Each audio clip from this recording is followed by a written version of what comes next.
Hello and welcome back to the podcast. My name is Dave, and Ian's just been giving me tirades about my getting a bow just then. So Listen, the quantities, the nuclear level, the WMD level of shit you've given me over the years about being an archer. Yeah. And now you're going to be an archer. I'm apoplectic. Anyway. So good. This has worked exactly how I hoped it was. Oh my gosh. It's perfect. Oh. So it's like it feels like a targeted attack. It feels like you've literally done it for the memes, although I know you haven't. Yeah, no, I have. No, I literally have. Oh, but we're back into questions for part 2. Thank you so much for joining us. Whose turn is it? Is it yours? I think it might be mine. Yeah. But yeah, thank you so much for all these questions. By the way, I think you'll agree. I think these are really good questions, Mate, they're great. And thank you so much, everyone, for doing them. Yeah. It's one of those things where you put out a thing asking for questions, and then you're kind of worried that you're not going to get any responses. And we've had some cracking responses. So from Nicholas Young, has your view on LARP changed this year from last year? What does the hobby need? Oh, big hitting in straight away. First question of part 2. Young Nicholas. I've got quite a big answer to this, so you go. You have you're a lot more experienced in a way of different systems, different things. You've seen other stuff. I could literally do a standalone episode on this. I'll blast through a few things then. Yep. I'll see what you think. First of all, infrastructure. There needs to be more dedicated sites that are more tailored towards doing LARP, like a lot of different Empire. Yeah, that site is no longer fit for purpose, right? There's too many people, the roads are fucked. It's just the infrastructure isn't there for that amount of people to be on that site. Eversley, which is an amazing site, no running water, right? That would be really good to have. There's lots of different things that would really help the hobby. Yeah, I mean, the thing is, a lot of this stuff is I think ultimately it will come. I mean, I think I agree. The hobby is ever growing. The passion for the hobby is ever growing. The growth in it since when we started even to now is so it's difficult to know where on the wave are we even? Is it going to get twice as big as it is now, or is it multiple times bigger than it is now? Is it going to be like new metal music when I was coming up, which died very swiftly after? And this is the challenge, right? Because obviously, if you're getting in, I mean, obviously, I have no idea about finances. I have no idea about anything involved in running a LARP, really. This brings me on to my next thing. Yeah. And this isn't a dig at anyone, but I think it's fairly universal, is that I think you touched on it there with money. I think LARPs are too cheap in the UK. I think they're too reliant on volunteer staff. I think, but then again, I don't know exactly how much it costs, right? I've done some pen and pencil type numbers for some events, and there is now, and I'm talking, this is recently, money in the hobby, right? So running, and I think infrastructure comes down to this as well. Instead of paying someone for a site, having your own site, and then being able to monetize stuff. Having, I think there are a lot of game runners, but not many event runners, right? I think they're kind of different things. Yeah. So the approach of, say, a large-scale festival is very different from how LARPs are run. Yeah, I mean, it's difficult, isn't it? Because it's also there's also just scales. What are we actually talking about here? For example, a small LARP is always a small indie LARP, if you like, that is 30 people or whatever. Yeah. Or something like that is always going to have certain qualities to it. If you run a LARP a few times a year, and you are doing it because you love that thing, I think there's a big difference between that than, say, extremely large fest LARP that has a very large turnover of money and staff. Yeah. I think the problem with having so many volunteers is, and I think this is a problem generally throughout LARP, is a lack of professional accountability. I think that's like something that needs to be worked on in the future. But this is all learning stages, and like, bear in mind, like I say all this, I don't run a LARP. Yeah. I don't carry that responsibility. Like, we have a microphone and we talk. This is the clue is very much in the title of the podcast, as it always has been. Yeah, and if you listen to the podcast, you pretty much know all of our experiences, right, with this hobby.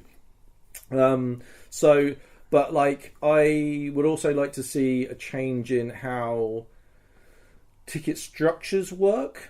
So I think in modern Britain, if you earn under 25k a year, you're probably in a bracket of needing a cheaper ticket. Whereas someone that, say, earns 30 to 40k can probably afford 100 quid 4 times a year to go to an event, you know? I think with that revenue, I'd like to see professional security, HR teams, training for staff, all of that stuff. But then again, I also think, like, you know, remember what the internet used to be like? It was the fucking Wild West. Yeah. Anything goes on the internet. And part of me is like, that was great back then. But now we have Netflix and Amazon and YouTube's cleaned itself up and all that stuff. You're not going to see some guy get shot on YouTube, right? Like, so maybe we might lose something by a professional... Well, I don't want to see somebody get shot on YouTube, but I know what you mean, but like... Right, yeah, but if you look at Twitter now, it's like it's now, again, the Wild West. You can see terrible things being promoted on Twitter now. Like, really horrendous stuff. Like, we don't really use our Twitter anymore because every time I went on it, I would end up seeing stuff that was just despicable, like racist, white nationalist shit, you know. And it was just like, oh my god, I don't think I want to be part of this as a platform anymore, you know. I'm not saying that fucking Facebook or any of the other social medias are perfect, but like at least some accountability on it. So I don't know. It's complicated, you know. Yeah, for me, I guess I just don't have like. You've been to more systems, you've had more varied experiences. Mm-hmm. Yeah. So for me, bear in mind, my experiences, and people will know if they've listened to, like, is Empire and one event, a Flying Lead. I think we're at a tipping point, though. I feel like... Yeah. Like, instead of... I think for me... So I think for me, like...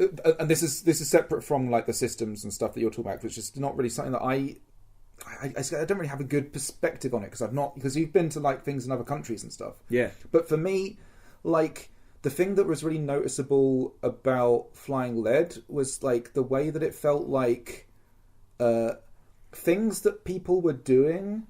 It felt like the what's the speed? Like the speed of the way that things were kind of going back to the game team and then interacting with the experience of the ongoing narrative. Yep. Was like way quicker than anything I'd seen at Empire, and I don't think that's scalable at Empire. But what I mean is, there's a certain thing where it's like I like that a lot, and I would like to see more of that. But this is me saying this is somebody who's only been to one other event other than Empire. If you know what I mean. I don't really want to dunk on Empire, but I do have criticisms for where they are right now. I know there's things are changing and all this stuff like this. I think the egregore system is meant to be that.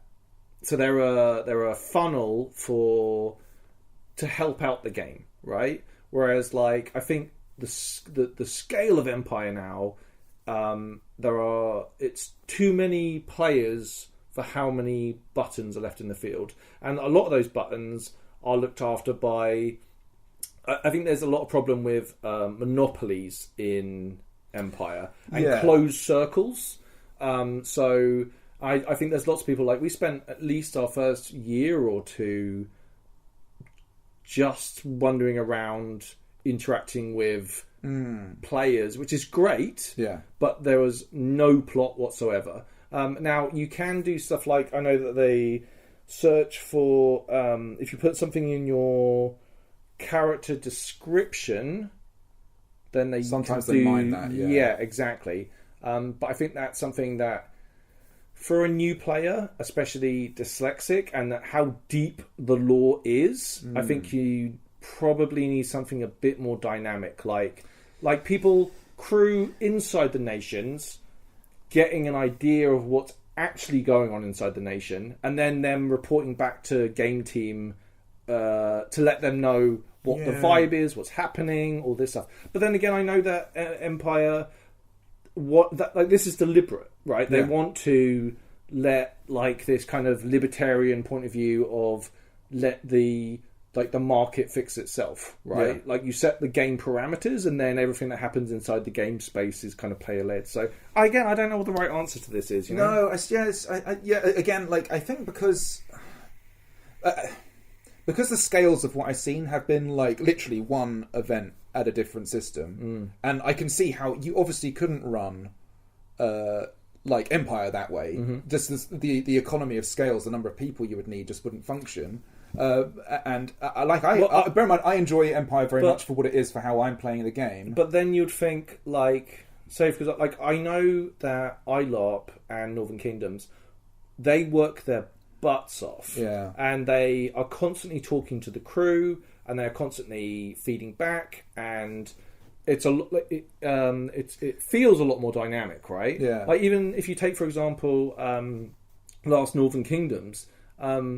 The letter I got from the bomber is amazing, right? It's so much fun to kind of have stuff directly. Is that only possible because of the scale of the LARP, though? Is that only possible because it's 100 people or something like that? Or how many people let me put it this way.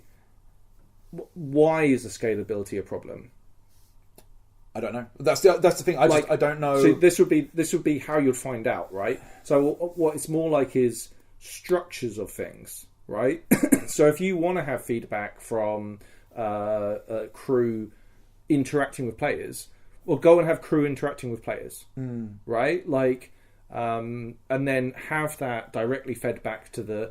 I also think there are lots and lots of different things happening, and I think there's the volume of stuff, Let me put it this way. Andy Raff is really good at what he does. Yeah. He writes plot, he does an excellent job, but he is one guy. I know they've expanded the team now, so there are, I don't know how many volunteers there are. How many writers there are, actually. They've got... But it's a lot, and they've got a small novel every single event, basically. Literally, it's like writing literally a novel. It's not even a small novel, it's a novel each event. And that has to be in the world, it has to have come back from the decisions. So Empire, the way it works is Senate does its thing, Conclave does its thing, all that stuff, and it's those motions that are the things that affect the thing, and maybe and the battles, right? I think it would be really cool to have places inside, so everything goes through God. I think when you start getting to this sort of scale, having the ability for what God does at a specific location in each nation would be a good idea. Yeah. But again, this comes down to infrastructure. But I think there's also because I guess my game at Empire is so I don't actually my game doesn't actually really rely on any of the other stuff that's going on, and that's both a good thing and a bad thing, in the sense of really the emotional beats of we're at war, so and so died in a battle, that that I grieve over their death, that kind of stuff that impacts me. Yeah, but I don't really. There's no power really that Talis has to pull any levers, or it feels like this way, to pull any levers in play to affect change. And also because of the scale of it, there probably shouldn't be necessarily, but it doesn't, I guess, and it's not even I feel, because again, I'm having a ball playing my character. But if I was trying, like, because I've never had the whole thing, like, because you've obviously gone for positions like ambassador and senator, and these are positions where you feel like maybe you should have your hand closer to those levers because those are things you're pursuing. Like, for my character, obviously, I'm going around blowing bubbles, going to parties and things like that, so it's very different. You see what I mean? So let me use my experience as an ambassador for an example. I only ever met one NPC, and in my whole year I was doing it, and it kind of really... And that NPC went to see another character first, and, like, it was... I don't know. It didn't really feel like I was really interacting with the other nation. You know, like I don't know. Empire's going through a big transition and change. Like there's stuff that they've got planned for the future. They're obviously very busy all the time. I think Claire Evans is going to do a great job. I've talked to Claire multiple occasions, right? I think Claire is fucking brilliant. I think she's such a wonderful person. She's really good with people. She understands Empire really well. She's been playing for ages. She's very intelligent. I think she's going to do great. I just feel like Empire's kind of creaking a little bit with some of their mechanics at the moment. For me personally, I love still going to Empire, and I really enjoy going to Empire. But for the really, really good stuff, I'm going to go to smaller LARPs. Yeah, I think it's so tough. I adore being my character, but I feel like, and I think maybe this is why subconsciously almost I haven't done a lot of the stuff that you've done, is because I don't feel like I don't think I will be satisfied doing some of the things that you're doing. I mean, that's maybe not part of the game I would go for. Let me use an example. Going to see the Valorn Heart and you didn't have a military unit. Yeah, that sucked. That bummed you out. Bad. And you sent emails and were like, please, I will literally do anything. This is like a culmination of my character and what they want to do. I'm a healer. It would make sense that I'm going to this thing. And then to be said like, no, was like, that kind of sucked. You know? That did suck. I think that, I think that's the because that's the only time I felt like I've wanted something from the plot. Yeah, you know what I mean? Because as I say, really, my character doesn't actually interact with anything else, and this was the one time I kind of wanted something from the system, and it wasn't there. Which it's fine. I mean, I would say even at Flying Lead, bear in mind it was my first time going. It's not like Jasper went there and was like shaking up the world and pulling all the levers and going crazy, right? Exactly, yeah. So it's not like the game was responding to my every whim and all that. But I guess I was seeing things that like other people were doing and how it was interacting with them, and so some of the stuff kind of was happening around me. It was just so yeah. I guess for me, bear in mind, like ILARP have a really like. Their crew, you'll see the same faces over and over again to multiple events. So they are very well practiced. They have some really good role players, and there's also like there's a culture at and culture is one of the hardest things to kind of cultivate and explore. But they have a very dedicated small band of crew who literally they know which crew are good at doing which characters, which ones can go on their own and like lead plot and help players get to things. And I think Empire, the scale of trying to find that many reliable people unpaid is very difficult. You know, like it's this huge challenge, isn't it? I mean, you almost need like heads of department. So you're having like you're in charge of Navarre.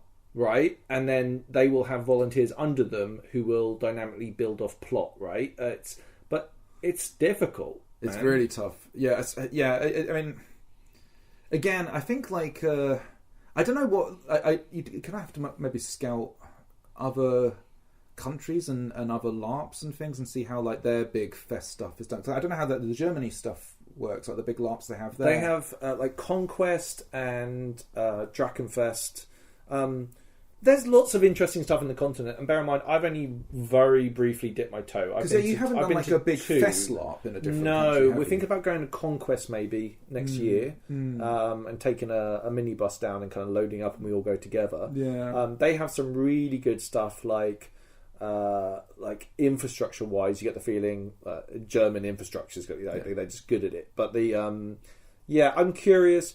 I don't have enough information on it. And bear in mind, like, if you're listening to this and being like, oh, Dave's talking out of his arse, I may well be talking out of my arse. Yeah. Like, I don't know. All I know is, like, I don't know any LARPs that aren't run by really passionate people who really fucking care about what they're doing. Yeah. Like, that's part of it. The fact that LARP is becoming so popular now, like, this is rock and roll. Yeah, things are developing right now. Like the LARPs that we've been going to are like they're building off foundations that were 20 years old, right? Yeah. Like this is, and we're also living in a world now where culturally we've changed a lot, right? Like there's a lot more agency for women.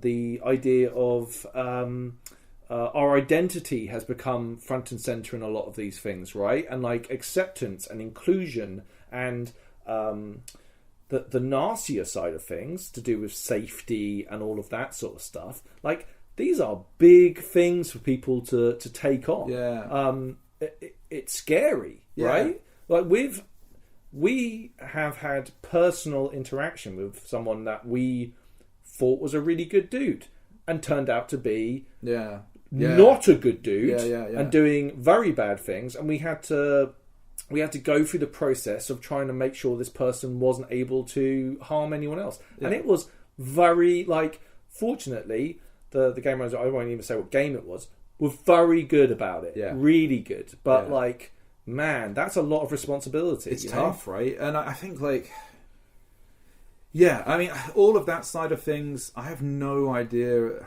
Like even where like I work, like HR departments and stuff, and it's like it must be a nightmare. Like, and that's in a business, like dealing with like staff who are and stuff like that. Like dealing with like a festival or a LARP and stuff. It must be so challenging. A lot of trust. Yeah. There's a lot of and bear in mind, like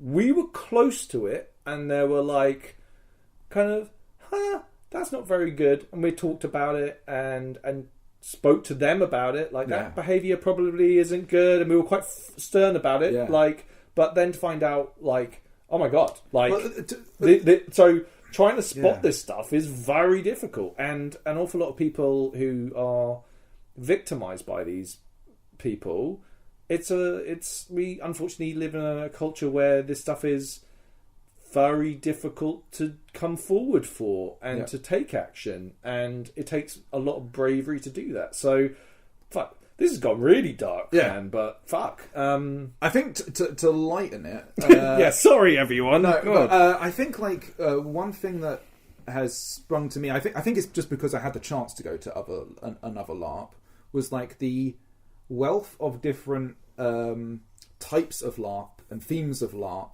seems to have just only grown and grown and grown. And I guess keep on doing more of that is kind of what I like to see. I like seeing like all of these different, like, I mean, we know people like the Eerie Light people, for example, have just sort of come out of nowhere and are making like these new systems. They're looking at making a new game, and I think their games are fun. And it's really fun. But these are new game makers coming into the hobby and making things, and it's as the hobby increases, the number of game makers will increase, as well as the number of players, and the more experiences that can be made, and all of that kind of stuff. Game runners like are learning as they go, and like their game runners now are probably doing a better job than they were 5-10 years ago, and they will continue to learn, adapt, build up flow and structure. Like I did that really good interview with Lou, who does what was it? the guys in Spain, I can't remember the name of the company. Oh God, I forgot it at the time when I was doing the interview. It was really embarrassing. But talking to them about safety, they deal with significantly more adult and confronting story. The Requiem. A Requiem as well is a really good example of this.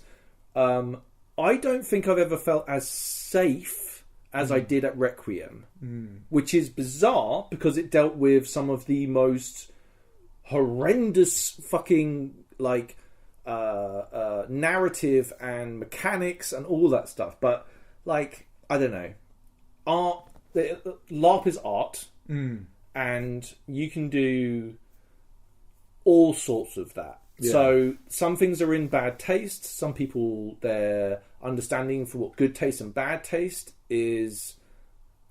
Man, like I said, we could literally do an episode on this. Yeah, we kind of almost have. We almost have. Yeah. There's kind of I don't know if this is just people checking it in and stuff, and things. I felt like I myself am a lot more confident checking in, but other people seem a lot more confident checking in. I appreciate it when it happens. Yeah, when I was having all the stuff with Talus happen, and obviously it was quite heavy RP at times, the number of people who just kept checking that I was okay and enjoying myself and having fun was actually really heartwarming to see that that's. I can't even say if that was something that's always been in the community or if this is a new ethos that's come in, but my experience of it, at that sharper end of it, well, people care about was really good. Everyone was really good with me. This is what's really fantastic about LARP is I've made some really good friends. Yeah. I was talking to Ellie this week or last week, and I was having a bit of a hard time. We just talk on the phone occasionally, and we're just homies, and it's I would have never met Callum, May, Ellie, Millie, the list goes on and on and on of people that are so important in my life now, through how wonderful it was going to these events. Well, I think even down obviously we've always been best mates, but we actually get to hang out a lot more now than we have for a while because of LARP and because of the things we do together and stuff. And then there's Bungle in that too, and obviously meeting Orion and things. I mean, it's and he's part of the group, John. Yeah. It's all of that side of things. The friends you make along the way kind of stuff. yeah. I mean, I love it. I absolutely love it still. Anyway, sorry. Let's go another. That was a big question. Jesus Christ, Nick. Next time, fucking give us some warning on that. Christ, man. Well, it's from Nicholas Young. Oh no, not again, Nick. Also, Nick's a homie, by the way. He's a really good friend of mine. He's another good example of that. Yeah. What lessons have you learnt this year due to LARP? We kind of answered that. Do you want to do another one, or be wary of going on tirades and advice on where you see LARP going in the future, and where they need to improve, because you might end up sounding like an opinionated arse who doesn't know what they're talking about. No, I think you sounded fine. Look, I can't think of anything beyond what we said. No. Move on. Nick's an understanding guy. Thanks, Nick. From Daniel Wild. What is the thing what thing did you do that surprised you the most after the fact? Pulling off the throne vote. Oh my gosh. Well, because you seemed really confident.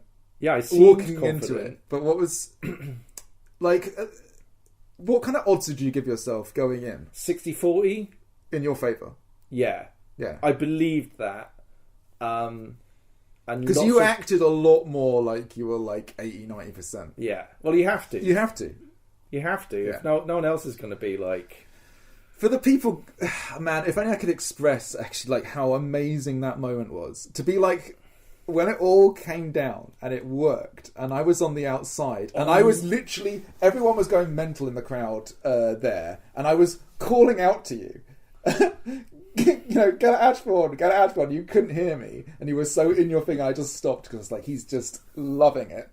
It was so good. What a moment. I once won a poker tournament, and it was a quite big poker tournament, and I had that same feeling of because you've had your poker face on for so long, I've had this before. That you're barely reacting on the outside, but inside is this huge flood of emotions. Yeah. And it was like the end of a fucking movie. It was like the end of a movie. It was like field goal kind of stuff. We did it and it was like so much was riding on it. Like I was gonna get like. I'd gone around and said to this people were like, that is the dumbest plan ever. Like, that won't work. Like, it's not good. This is not going to happen. And then to kind of like keep on, and then for it to be like, I could have possibly been revoked as senator if it hadn't have worked, right? So good. Like, it's absolutely so crazy. And then for the way it came down to like, it's been noticed that the senator for Hakinia is moving every time, and they were about to shut it down, and that one last senator moved, and it was like it was just so perfect that the difference between ultimate success and total abject failure was on an absolute knife edge. And I knew all of you were rooting for me. Like, I felt it. Yeah. Like, it was... I felt it. Walking around the crowd and just being, like, dropping the seeds to just random people, like, saying how you move every time was just... It just made me feel like... I was nothing to do with this storyline pretty much at all. Like... but you knew all about it. I knew all about it. Telling you about it, right? But, like... Yeah. I mean, obviously, like, Talis knew about it, but, like, I mean, I had no influence on the situation beyond...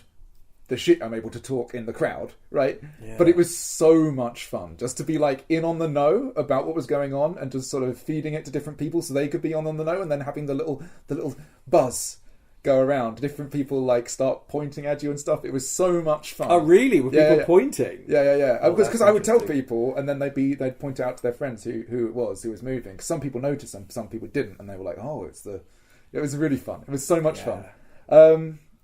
God, I forgot what was the question? It was something about... Oh, no, that's the wrong question. Oh, God. I doubt my answer's as interesting as yours. Oh, God. It's all right. Don't worry. We'll move on. Oh, we should have added to the pie. I'm so sorry, whoever asked that question. Oh, God, I'm so sorry. Yeah. Oh, dear. A question from Callum Jessup. Oh, okay. Oh, dear. I said really nice things about Callum. How many baby bells can Dave fit into his mouth? How many pairs of shoes can Talis stuff down his trousers? For the searingly insightful questions, you can only look to Callum. Yeah. Now, the big questions, the hard-hitting questions. You don't like cheese. So a baby bell, how many baby bells can you put in your mouth? If they were still in the wax, I think I'd probably do better. God, you hate it so much. I can actually fit my fist in my mouth. Wow. Yeah. Oh. Ooh. Wow. Ooh. Oh, gosh. Ooh. Oh, guys. You can't. And not many people can do that.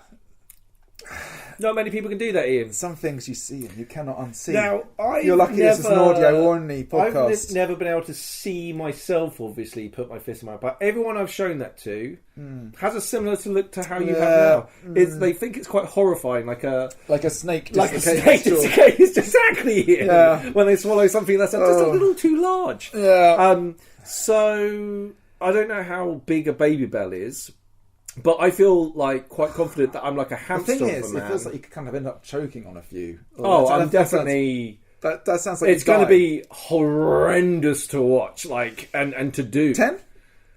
Yeah, I'll say ballpark 10.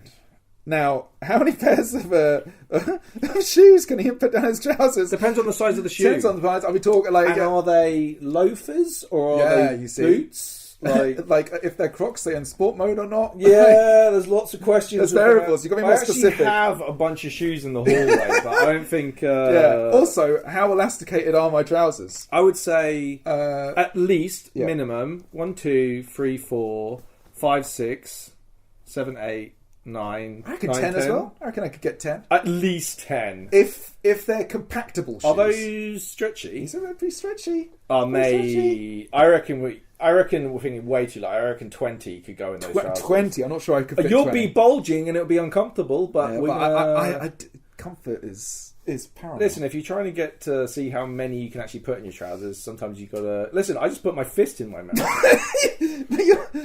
You are you and I am me. That's all I'll say on the matter. All right. From Oily. What is your post-LARP ritual? We are kind of doing it now, I suppose. Our post-LARP ritual is not to talk about LARP. We can't talk about it. Oh my God, it's going to be so nice, Ian. We can actually talk about We LARP. can just be like, here's all the things that happened, and we don't have to wait and not talk to each other about it and write notes. We can just be like, holy shit, this just happened. Oh my gosh. And like, one of the things that you guys don't get to see is like, when we sit down to record these, especially when it's right after an event that we've both been to. So say it's right after an Empire event. We both sit down. We sort of schedule time. I travel over. We sit down and record it. Pour out some drinks. The urge to just talk about the things. We have to literally have to be like, this is podcast stuff. That's LARP content. We literally can't talk about that, and we'll just fall into it because we're that excited about. We have to stop each other all the time, consciously. Like, it's really hard. That is. It's going to be interesting. I guess we will discover a new LARP ritual post this. Other than that, I know you're a big fan of a bath.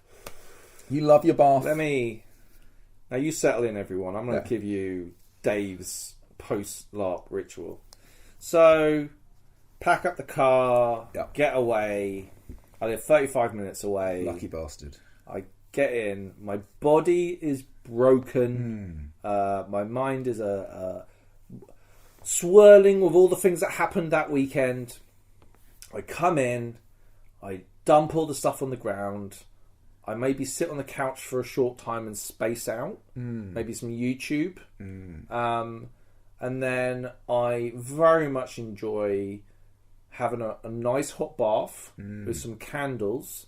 I usually listen to like some fantasy classical music. Nice. So I don't have to like concentrate on like an audio book. I just let my like memory and imagination go, and I soak in the tub, and I'm like, you know, process everything. And then I have a really dirty takeaway, which is usually like half a chicken peri-peri chicken with fries and a biryani, and then I have garlic and herb dip, and I smash that into my enormous mouth, and then which you can fit a whole fist in, literally. And and then I kind of like lay on the couch like a beached whale, and then like I go to bed. I think like this is where I'm jealous of you. My post-LARP ritual is pack up way later than everybody else because I've got so much shit and have to play car Tetris. Leave very late. Drive back. Stop off at some place to pick up some kind of food to put in my mouth. I've not slept at this point. Yeah, because you're up until 4 a.m. If, you know, I'm up very, very, till the wee hours every single day. So, I'm running on fumes of fumes often by the time I get home. And then it's like, everything I can muster the will to do, I pack away that night. No. And then, no. Just to get it so it doesn't trouble the wife. And then I have the next day off. Oh my god, next day off is big and clever. Big and clever. And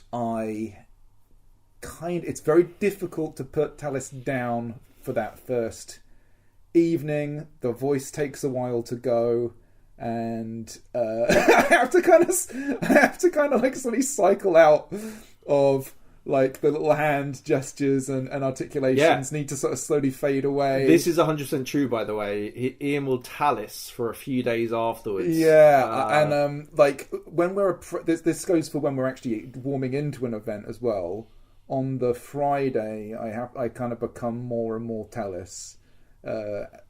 Sometimes like Thursday, to be honest with you. So yeah, that takes some time to go, and then I'm still just buzzing, so I just probably spend an unhealthy amount of time on the Facebook group for Navarre or whatever, posting things, responding to things, saying all the nice things to all the wonderful people who are there and are awesome, and I just loved the company of. Because I love it so I much. also shoot an occasional message off to people, like maybe my crew, maybe the individuals that I've had experience with, or maybe didn't have a chance to see, or checking in. We talk very little on purpose, I suppose, because we have of the podcast. It'd be interesting. I'd say we're going to hopefully make new LARP rituals. Your turn. Good stuff. Also, if you're listening to this in the bath, you're welcome. Chris Thompson, how do you deal with soiled clothing mid-LARP? Can't exactly throw it in the wash, I don't imagine. Well, I mean, if it's Mudpocalypse, and it's your first event, and you have very little kit to speak of, you're fucked. You're fucked. To be perfectly honest. I mean, it's. I'm at the stage where I've got a lot of spare kit that I bring all the time. Comfort is paramount, and I take my comfort very seriously. Yes, you do. I take my comfort very seriously. So, to be honest with you, I just put stuff away and put new stuff on. I have lots of, I have a duplicate of pretty much most parts of my kit at this stage.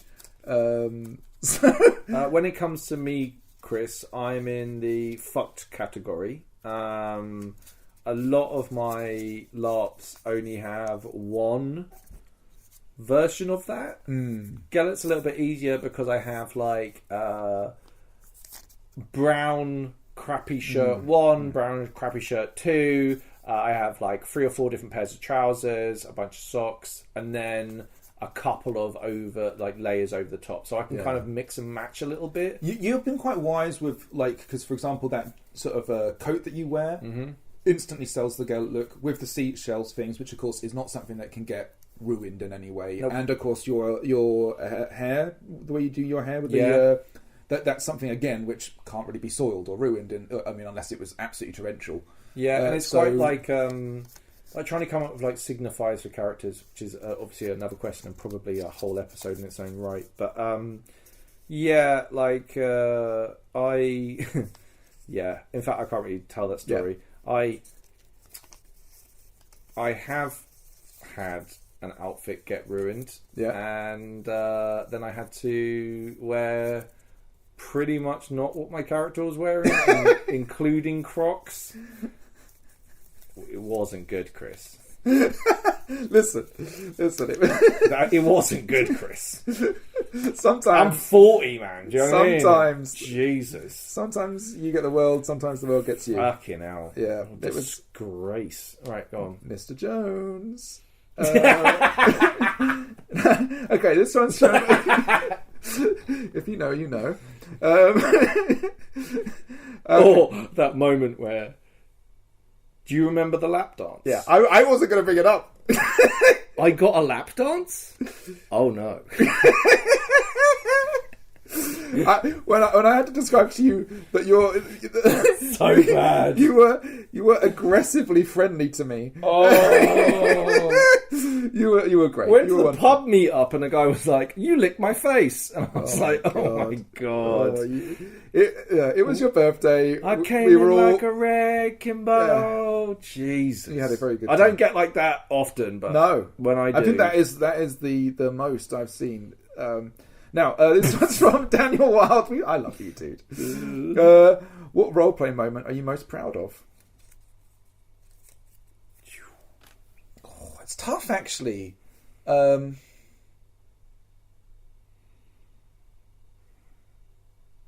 God, my mind is just swimming all kinds of different things, flicking through images of amazing things that we've done. Most proud of as well.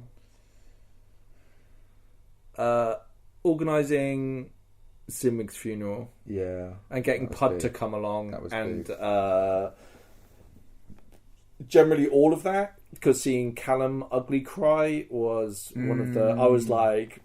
Yeah. Got him! Do you know what I mean? Like, it was like... Yeah, when everyone was really like... good. Oh, everyone's teetering on the edge. Yeah. And then it was like, oh, this is really sad. Let's listen to a song by Pud. Yeah. And this will help. Yeah. And Pud he's a voice of an angel. Yeah. And he set once it started, everyone was fucking crying. It was really good. Amazing. Sinwig's funeral was fantastic, and then you had to bear in mind there's Morgan's funeral as well, right? It was so much. It's huge. How about you?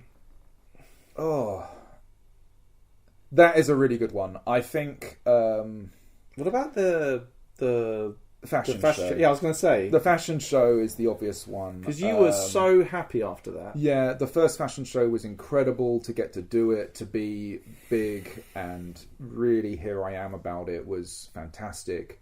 Another one would be properly being the captain of the Navarchers, getting to do my pre-battle speech, it being fucking cool. And actually doing when Talis was doing well as Navarch's captain, that was really good because it's not again. I never thought I would lead anyone in anything. I've never led anyone in anything. Like I've never had like in any part of my life any seniority in any part of anything. And I felt I was legitimately... I know we take the piss out of me a lot, and rightly so. I think I deserve it. Who takes the piss out of you? I'll have a word with them. You let me know who they are, and I'll tell them to back off. I think I was legitimately quite good at what I did. Of course you were, dude. Yeah, but I think that's true. Like, the same for me getting elected as senator was like a really huge achievement. And I was really proud of it. Personal achievement, right? All right, cool. Is it me? Yeah. Okay. Another question from Matty. Be honest, how often do you think about the Roman Empire? Quite a lot. I also, because this is a bit of a meme. Yeah. And I was like, I don't think about the Roman Empire that much. But that's a lie. Yes. That's a filthy lie, especially with you. Yeah, I watch a lot of those like animated battle YouTube. I know you do. Like History March and all that stuff. Like the Intel Report.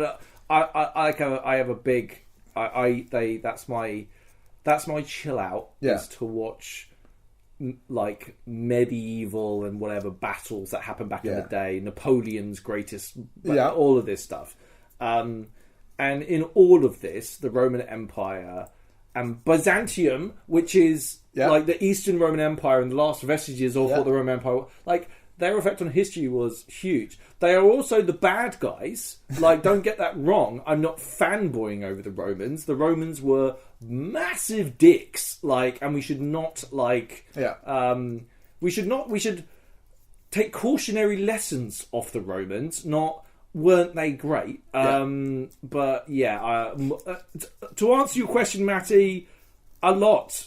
I would say a lot, but not as much as Dave. I actually saw a thing that was talking about why modern men think about the Roman Empire so much, and like this psychologist's perspective on it was, it's like this romanticized version of masculinity. And I was like, oh God! Like maybe that is why why modern men think about it so much. It's interesting because working with a lot of historical maps like I do, the fascination with Rome, the Holy Roman Empire, Byzantium, Constantinople, all of this kind of stuff, the relation of it into early children's atlases, the context going back to historical atlases, you know, in the sort of the 16, 17, 1800s, looking back at this kind of time period, it's very prevalent. Very, very prevalent. So if you want to get more into it, I think this has always been a very big thing. And I think... We both have a bit of an interest in history. Yeah. And I think it's hard to look at history without looking at that. But then again, I also take an interest in a whole bunch of other stuff. Like I'm always trying to learn about geopolitics and the way the world works and why things are the way they are now. And you always have to go back. And I think like the Romans were a big part of what they still have repercussions now. It's fascinating. History is fascinating. The world is fascinating. Yes, the world is a fascinating place. So from page we have. Ooh, page, nice. What moment during LARP while you were there did you think this is what this hobby is all about? Oh, fucking some of the battles are like, especially the Empire battles are like, there are certain battles when you're with your homies and you're setting out onto the field and it's like, this is what the fuck it's all about. So much of the stuff. Like, you can just fly through so many things. The singing as Navarre on the way to a battle is amazing. I love that. As Fawn, all of that, right? Yeah. With the battles themselves are incredible, but outside of the battles, there's some strange. There's ones like, for example, Demarian's whole thing in the Glory Square where he did the thing to win his lady love's kind of like affections. Everyone ran out like it was like a teen movie, and our guy had come good, and we were like cheering him, hugging him, and I was just like, these are all people who I before these few random encounters in life I never knew, and we're cheering about. And celebrating this thing here now in this place, and now so we're happy gang for each other and united. And it was just like this would never, like, this is like something that would never occur, right? So like for me, something like that really sticks out. Sinwig's funeral is another big one. Also the Crimson Reapers hosting the Jolly Jackdaws party, the scale, the size, the grandeur of it. Fucking party. And it was a really good party. It was the place to be. And I was just like, it's not even, I wasn't really even involved in the situation really at all. I was just a person there attending. I was like, this is what it's all about. People celebrating each other's awesomeness. I'm going to throw in new player skirmish, like helping out new players. Is like, in general, I absolutely love new players. Like, I love talking to them. I love helping them out. I love like getting them into the game. Like, that's really fucking cool. That's kind of what the hobby's all ritual about. for you has definitely been this year taking on the new player skirmish. It's just so. I think it's really. I feel so privileged to do it. It really, like, whenever I'm feeling a little bit anxious or not really feeling it. Like going to the new players skirmish, I always complain. I'm always like, "Oh man, I have to go to the fucking new players skirmish." He complains so much. I get my little shoes on, and I'm like, "Oh my god, I just want to hang out and get into the zone." And then when I get there, I'm like, and I get given my own little block of new players, and I'm just like, I couldn't be fucking happier right now. This is great, and they go charging in, and they're all full of gusto and beans, and they love it. And do you think it's that same? Character element of yourself that is the type of person who would ridicule someone for being a archer and then themselves get a bow? It's the parallels there. Carry on. Next question is from Jim again.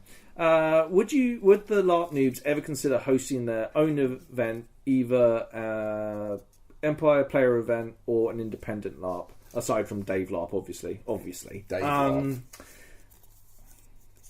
We, not as the LARP noobs, but we did actually. I was involved in writing a design doc for a LARP, which we bid for, which was unsuccessful. I still think that would be pretty good. So I feel like, in my capacity anyway, I may well assist people running LARPs rather than run one myself. Yeah. I think that's probably the reality of what it is. Yeah. I'll be much more interested in spending that time DMing a campaign for my friends, for example, in a D&D campaign or something like that, than taking on a LARP. So me personally, no. I don't think, again, I would go into running a LARP and stuff like that. As with everybody, I'm sure I have plenty of ideas about systems. And your ideas are really good, though. I've got lots of stuff I think of. I think they're pretty decent. But they're excellent. They're really good. I really enjoyed the writing of stuff and the making of stuff for the Eerielites event that we did. Making the silly herb cards and things for people, making all the little subplots that everybody had and stuff, and feeding those out there. And turning something that was really just a social get-together into more of a plot-based thing from nothing and with very short time turnover. It's actually something I really enjoyed. I would probably like to get into writing for LARPs. So what you're saying is that we're more consultants than game runners? Yeah, maybe. I don't know. Like, part of me thinks maybe one day, but who knows? Yeah, cool. All right. This is a really nice question to end on. This is the last one. This is the last question. We did it. We did it. It's a really nice question to end on. Feels like a full circle question from the wonderful Robert Ashley Burden. If there was one piece of advice you could give to those guys who recorded episode 1, what would it be?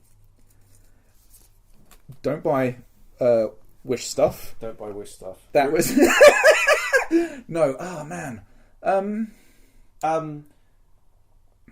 Oh man.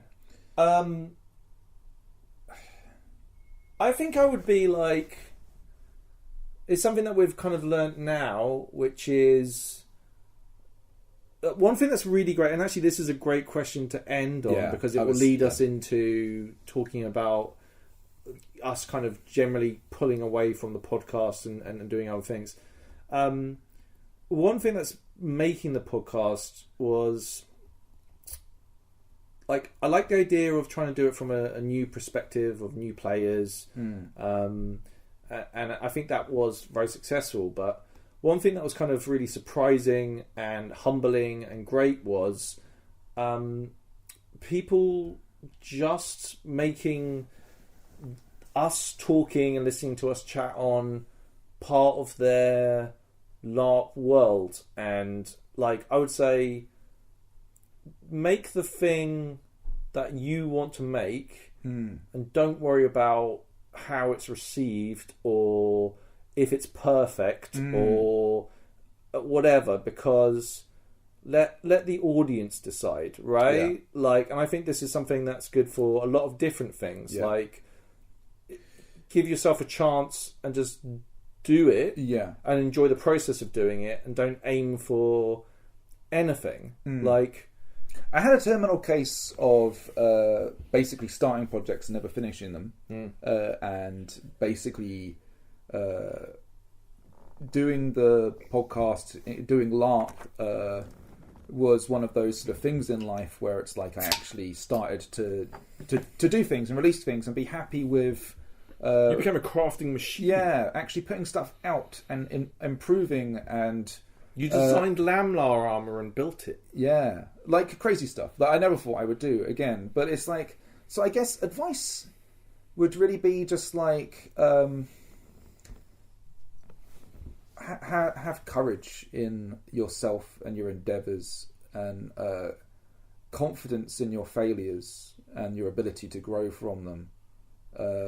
Because it's that classic stuff, all the cheesy lines where it's just like you do actually learn a lot more from the things, but also just from not succeeding and from failing and through struggling, and also one of the best things you learn along that is also a degree of patience, and that's not in terms of often you can mistake in yourself patience for hesitation. And there's a difference where you kind of understand that like you're on a process of improvement rather than fearful to take the next step to improvement, and everything's iterative towards that next promise of whatever it is on the horizon you're pursuing. It's been a hugely fulfilling also endeavor. Trust the audience, right? Like I think we're still both guilty of this, is caveating things that we say. Like I feel like, you know, having confidence that people are going to take you as you are with your best intentions. Yeah. Like, and bear in mind, like, scripting this. They're barely edited. Like I say, barely. Like very. We've like not edited for a long time. A long time. Yeah. We like. I think if someone gets the wrong impression of something that you've said, like let me put it this way, especially in the early episodes, I listened back to them and I was like, that's not what I meant to say. And I think this is something very much like, it's kind of unique to if you hear, like, who hears themselves recorded and have freeform conversations with their buddy. Like, we're not professionals. We're not journalists. We're not presenters. We're not trained in any no way. Media skills at all. I know that comes across obviously, but like for us, it's been we've had to learn on the job. I think the stuff that we've learned though has been really important. Like huge life lessons. Yeah, but even in like production level stuff, like I've learned to like some of the interviews I've done have actually been pretty solid. Like and like I would say things like the where I interviewed Roz about being the Imperatrix. That's a good interview. Yeah. Like there were obviously excellent people to talk to, but I was so comfortable in that, like, I'm here to talk about this and try and get perspective on what it's really like to be in this position. And it was just a really nice conversation. Like, we have some like occasionally people get in touch and they have an idea for an episode, and it's sometimes we do pick up on stuff and sometimes we don't. And often some of the reasons we don't it is basically it's the kind of thing where that's probably something like that sounds like it's like an artistic challenge for the person themselves to do. Yeah. You know what I mean? There's a lot of and sometimes people present an idea and what it actually is like it's actually their passion project they should do and we also have a. Actually, I can just talk about this now. We can just talk about it. We had come up with a rule really early on. Yeah. If someone asks to be a guest, that kind of almost automatically takes them off the table. And I know this sounds crazy. Like what a weird rule to have. It has served us so well, right? Like. It's weird. Even me talking about it now, I can't really articulate why it works so well, but it's just worked really well for us. Yeah, like we never cover LARPs that we've never been to. Yeah. Whereas we've been asked to do that before. Like we're like we have to go to an event, otherwise we're not going to be able to talk about it because like there's a weird responsibility with having any level of audience, and we want to give our unbiased, unfiltered, real point of view about our experiences. And I think like I said before, we've turned down advertisers, like because we don't want to sell you something that we don't necessarily want. Like you know, it's I think like trying to keep the LARP noobs what it is, being ethical. Right. Yeah, ethics is really important to us. And it's like diversity in guests. Yeah. Like we try really hard to try and have and I think with like Tim Baker and has been a really wonderful source for me to find people to have on the podcast. And we often talk about it, right? Like I don't ever feel like we've got in guests to fill a quota. We just find excellent people that represent all parts of the hobby. Yeah. And I think that's... I'm really proud of what we've done, you know? Yeah, I think that, like, there's so many things that come into, like, us stepping back. And like, when we spoke about it, and it's... obviously, it's been ongoing conversation over a stretch of time, but it became kind of serious, I suppose, the last sort of few months, I suppose. Yeah, September, right? Yeah, and I think, like... I'm very proud of everything. Yeah, me too. Yeah, I'm really, really proud of it. I'm really satisfied artistically with it. Yeah. Creatively with it.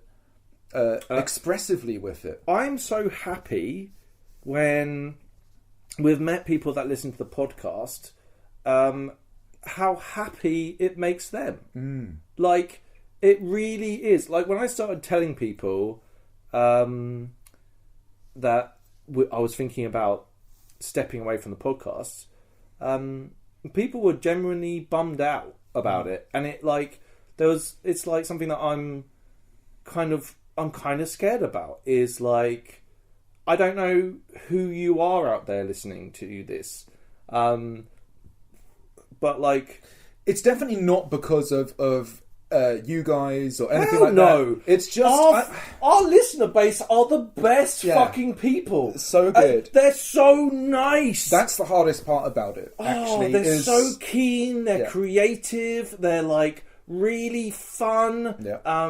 They're never overbearing. They're just fucking great. You don't ever fuck with our game. Yeah. Interact with us in the best ways. Like, our listener base are so good, fucking amazing people. Like, they're so nice. I remember I went through a period where I got really paranoid about meeting people and whether they were only talking to me because I do the podcast, right? And after a while, I couldn't tell who had and who hadn't, right? And after a while, I just let that go. That thought wasn't helping me in any way. Yeah. And when I would speak to someone and they'll be like, oh yeah, by the way, really love the podcast. I'm like, fuck, I would have never had a fucking Scooby at all. Yeah. Like, the listeners have been incredible.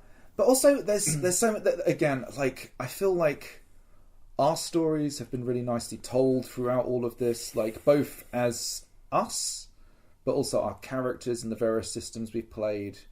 There are other voices out there like Million Bung, but also there's other podcasts as well. Like the quality of things like LARPs and TARPs, obvious one, and we could go through so many hours. When we started 5.5 years ago, there was like one guy in Navarre had just been doing some YouTube stuff, and he stopped doing it. I can't remember his name. Neon something. Neil Magpie. Yeah, Neil Magpie. Really nice guy. But now you're spoiled for choice. Yeah. Like, in the promo that we shot, like, there's so many good people there. And the people that we've met, like, I could talk about the people I've met and spent time with. Yeah. The LARPs and TARPs guys are fucking great. I love LARPs They're really, really nice. Steve is always up for a big hug and to say hello and all that stuff. Like, I'm friends with Sophie and James from the Fancy Nuts podcast. Obviously, the degenerates of the band Shatterstone Diaries. Like, these are people I've spent a fair amount of time with, and it's like, I think it's, I don't know. I feel like the world doesn't need us anymore. Like, we're not that they ever did, but do you know what I mean? Yeah. Like, no, I think, but like, not even in a bad way. No, not even like, I don't think there's anything wrong about anything. I say I'm very proud of everything we've done. I just feel like it's just a nice time. It's a nice time to have the Indiana Jones ride off into the sunset. And I'm actually like, there are going to be other projects that me and Dave take on. Yes, we've got other plans. Literally, a lot of this as well is that there are other stuff that I want to pour my creative juices into. We're gonna do some role play stuff. Basically, we've recorded some stuff.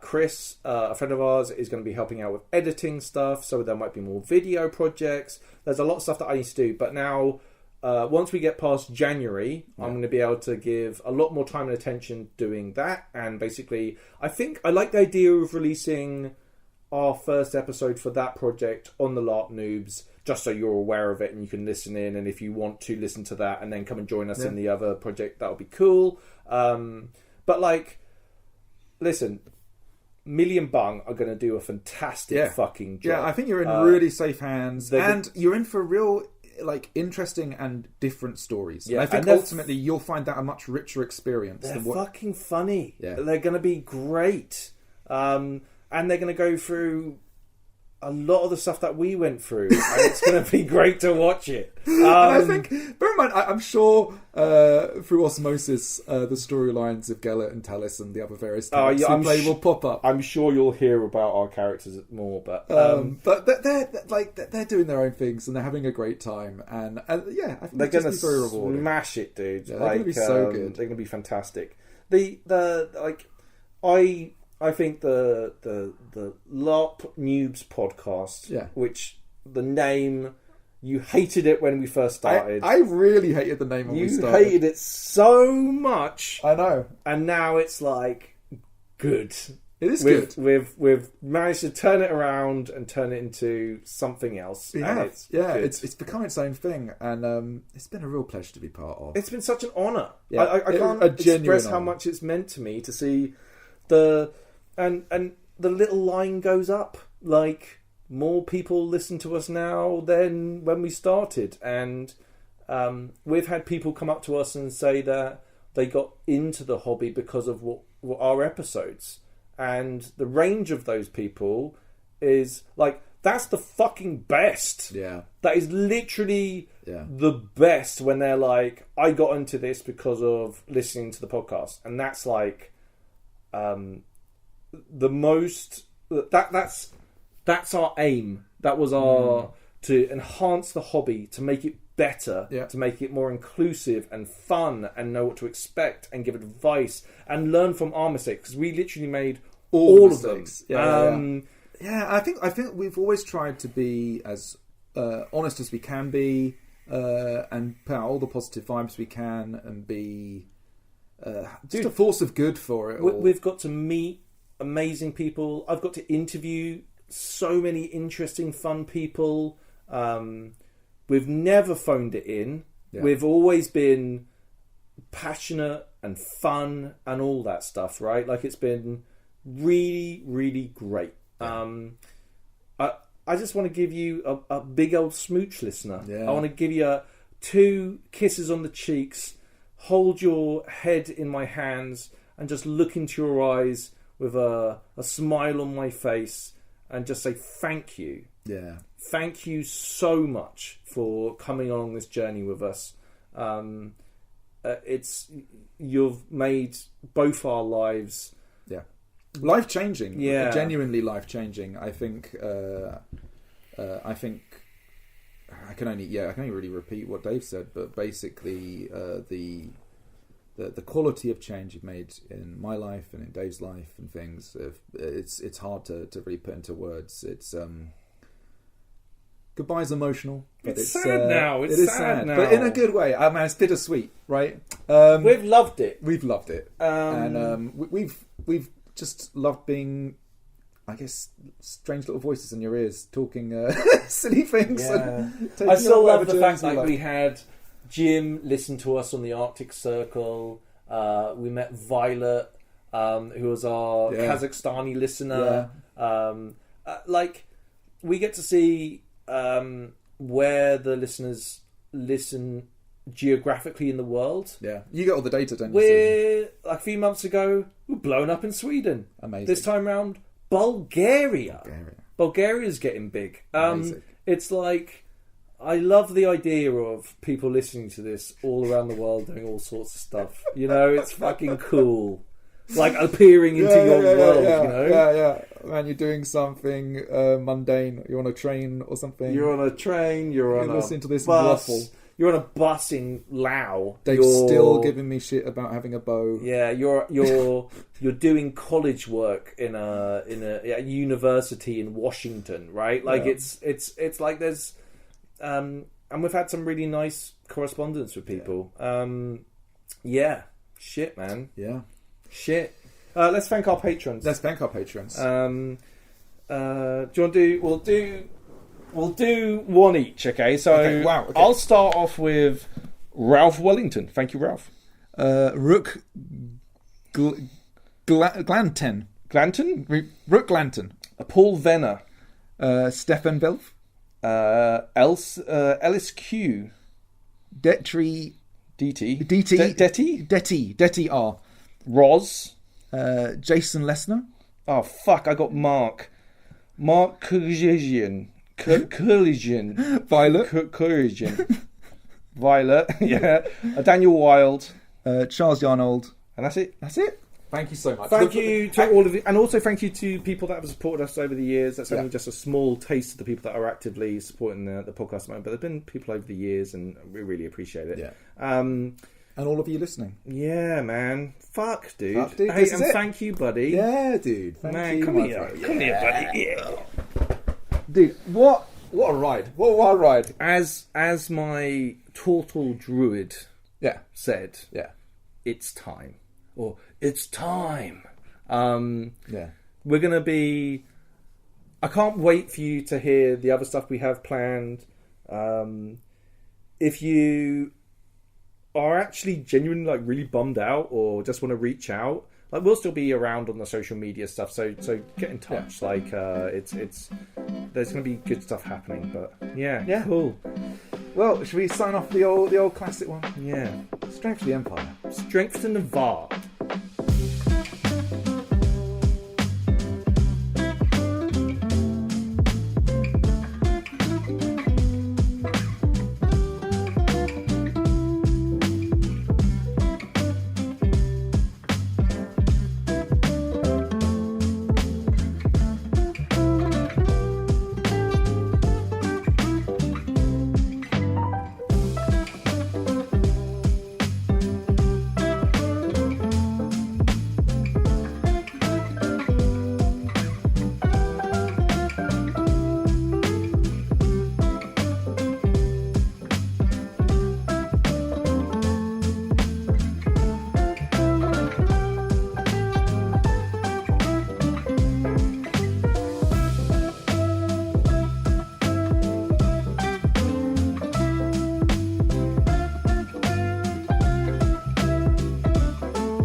Fuck. Love you, buddy. Love you, dude.